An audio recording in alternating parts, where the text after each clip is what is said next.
बहुत कम ऐसे मामले होते हैं, बहुत कम ऐसे अवसर आए हैं कि जब ये जो तथाकथित फिदायीन है, जो आतंकवादी बनकर के आते हैं, इसलिए नहीं कि वो 25 लोगों को 50 लोगों को बम से मार करके लौट के जाएंगे। वो इसलिए आते हैं कि वो तय करके आते हैं कि हम केवल मात्र मारेंगे नहीं, हम स्वयं मरेंगे। फिदायीन कहलाते हैं, suicide bombers, suicide killers.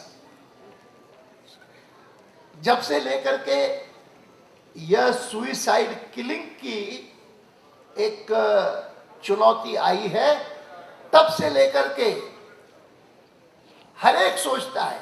United Nations security council ने भी कहा कि आज तक जितने अपराध होते थे, हत्या होती थी, डकैती होती थी, बलात्कार होता था, उनके लिए सामान्य कानून पर्याप्त था, आईपीसी सीआरपीसी पर्याप्त था। लेकिन जब से लेकर के ये आतंकवाद आया है, जिस आतंकवाद का एक बड़ा हथियार है सुइसाइड बॉम्बिंग, सुइसाइड किलिंग, तब से लेकर के हर डेमोक्रेसी को भी पहचानना चाहिए कि सामान्य कानून इसके लिए पर्याप्त नहीं है। सामान्य कानून जो है वो सामान्य अपराध के लिए पर्याप्त है, आतंकवाद के लिए नहीं। हमने इस बात को तुरंत स्वीकार किया, समझा, अनुभव था, और इसीलिए नहीं गवाया। एकदम हमने कहा, मैं होम मिनिस्ट्री में था, मैंने अपने अधिकारियों को कहा कि अमेरिका ने, ब्रिटेन ने, जर्मनी ने और डेमोक्रेसीज ने जो जो कानून बनाए हैं वो कानून सब एकत्र करो। फिर सुप्रीम कोर्ट भारत की, उसने टाडा के बारे में, जो टाडा का कानून भी आतंकवाद के खिलाफ एक प्रकार से बना था, पहले बना था, उसके बारे में जो जो बातें कही हैं कि इनका दुरुपयोग नहीं होना चाहिए, किसी बेगुनाह को पकड़ करके उसको इस कारण परेशान न किया जाए, तो सुप्रीम कोर्ट के सब जितने निर्णय हैं वो निकाल करके एक अच्छा कानून बना, और प्रिवेंशन ऑफ टेररिज्म एक्ट उसके आधार पर बना।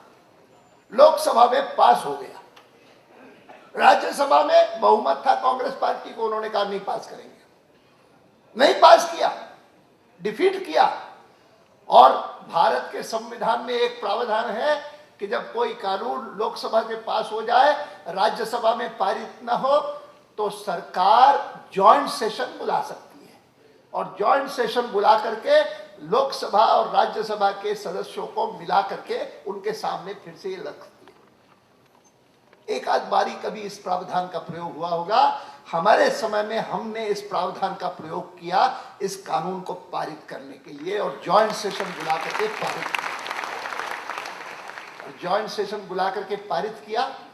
कांग्रेस पार्टी ने तो विरोध किया ही, आलोचना भी की, लेकिन आलोचना ही नहीं की तो जब बाद में उनकी सरकार आ गई, तो उनके अपने कॉमन मिनिमम प्रोग्राम में, उनके अपने मैनिफेस्टो में आतंकवाद के बारे में और कुछ नहीं लिखा गया सिवाय इसके कि हमारी सरकार आएगी तो हम प्रिवेंशन ऑफ टेररिज्म एक्ट को खत्म करेंगे, रिपील करेंगे। और उन्होंने किया, तुरंत किया, पहला काम किया। 5 साल में और कुछ किया कि नहीं किया, वो जरूर किया, शुरू में ही किया, और गर्व के साथ किया।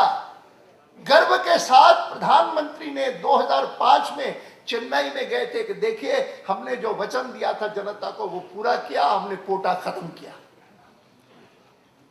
इसीलिए मैंने पूछा, गृह मंत्री जी, नए गृह मंत्री आए हैं, आपने क्या किया अचानक 5 साल बाद? क्योंकि मुंबई की घटना हुई इसलिए, उससे पहले जो घटनाएं हुई तब कोई परवाह नहीं, कोई एक्सप्लेनेशन नहीं इनके पास, कोई जवाब नहीं किसी चीज का। ऐसे काम करते हैं, हैरानी होती है। तभी कभी लगता है कि मैंने तो उनको ये भी कहा, मैंने कहा कि वित्त मंत्री नहीं, कोई छुट्टी हो गई, वित्त मंत्री पार्ट टाइम। इतना बड़ा संकट देश के सामने, वित्तीय संकट, और पार्ट टाइम वित्त मंत्री, ऐसा कैसा? वो एक्सटर्नल अफेयर्स भी देखते हैं, वो सदन के नेता भी हैं, वो पता नहीं 50 ग्रुप ऑफ मिनिस्टर्स हैं, उन सबके अध्यक्ष भी हैं। क्या क्या करते हैं। इसीलिए मैंने उस दिन हाउस में कहा, मैंने कहा कि सदन के हमारे नेता ऐसे अद्भुत हैं कि न होते तो क्या होता है इस सरकार का।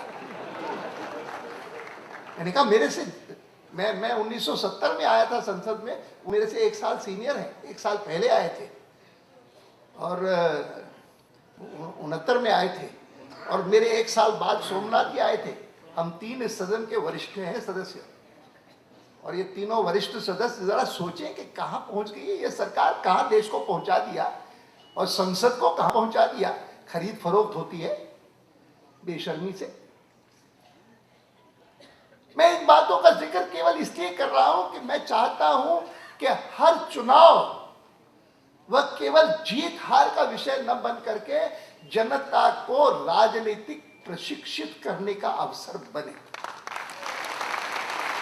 हम लोगों को बता सके कि हम अगर कहते हैं कि भारतीय जनता पार्टी को जिताओ, उसी में भारत की जीत है, तो वैसे ही नहीं कहते हैं। भारतीय जनता पार्टी का एक दृष्टिकोण है, एक विजन है, भारत को ऊंचा बनाने का विजन है, और इस कारण ये परिवारवाद को स्वीकार नहीं करते। ये परिवारवाद जो है ना, डायनास्टिक सक्सेशन, नहीं चलेगा। गुण हो कोई बात नहीं, लेकिन ऐसे ही नहीं कि बस ओनली बिकॉज किसी का बेटा है, किसी की वो है, नहीं चलेगा। ये चीजें हमारे लिए एक विषय बना हुआ है। हिंदुस्तान में क्या राजनीति, लोकतंत्र हमारा सफल है, इसका गर्व है, लेकिन राजनीतिक स्तर गिरता जाए इसको हम स्वीकार नहीं करते। ये मेरे कार्यकर्ता बहने भाई ऊपर इधर बैठे हैं ना, उनसे मैं कहता हूं कि भारतीय जनता पार्टी के जो लक्ष्य हैं, उन लक्ष्यों में शासन में आकर के देश का भला करना, उसको उन्नत करना, सुरक्षा देना, महंगाई को खत्म करना, रोजगार दिलाना, युवकों को आगे बढ़ाना, इतना ही नहीं तो इस बात को भी ध्यान में रखिए कि आज हिंदुस्तान के राजनेता की जो छवि है वो कोई बहुत अच्छी नहीं है। It's not a very pretty picture. हमारा एक कार्य है to be able to change the image of the ugly Indian politician.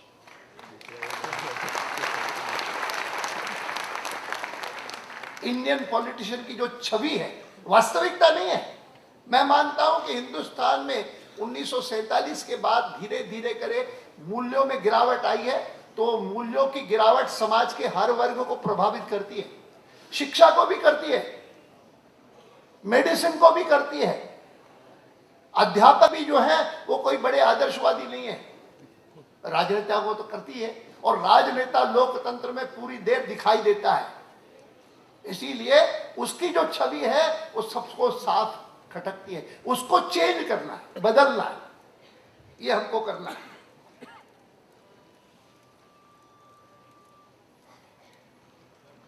आम आदमी का नाम लेकर के ये सरकार जीती थी। आज कोई पूछे उनसे आम आदमी का क्या हाल हो गया है।